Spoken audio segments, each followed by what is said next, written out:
We're going to take a look at how the Zone Mapper tool works. This is a still life with chalk.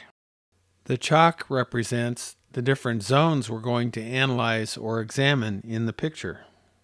The photo interprets the range of tones between white and black. But let's now examine how the Zone Mapper tool points out those areas. When I roll over the white tone in the Zone Mapper, you'll see how the white chalk turns yellow in the viewer. When I move down to the next zone, you can see the highlight changes in the next two pieces of chalk, and also there are some more tones of the same value in the photograph. Now in this photograph, there isn't that much difference between these two bars, so they show up in the same zone. Then the next two bars show up in the next zone, and so on. As we go through this, we see the sensitivity of the photograph and the range of tones. So the Zone Mapper is designed to allow you to read the values that are in the photograph and subsequently adjust or change those values according to your interpretation. Now we look at the darkest piece of chalk, and it shows up 2/3 of the way down our 16 value zone.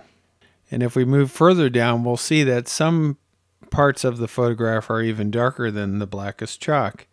That's because those parts are not illuminated, whereas the chalk is still reflecting light from above.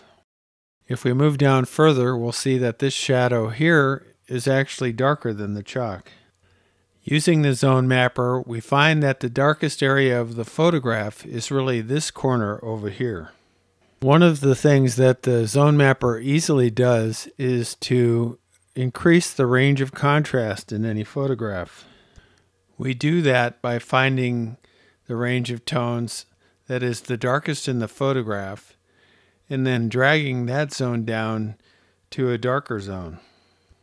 Now if we take the highest tone and move that up, that's going to brighten up the entire range of tones between the two, and it also will increase the contrast. When we look at our representation of the image, we'll see that it has picked up in tone. We'll see that everything has a bit more snap to it. When we do that, it brings the two lighter gray pieces of chalk closer to white. And if we want to have that differentiation still, we can grab the tone they're on and move it slightly down. If we're happy with the rest of the tones in the picture, we can make sure they don't change by locking them before we make the move. So I can adjust the entire range of tones, or I can localize the adjustment to particular tones.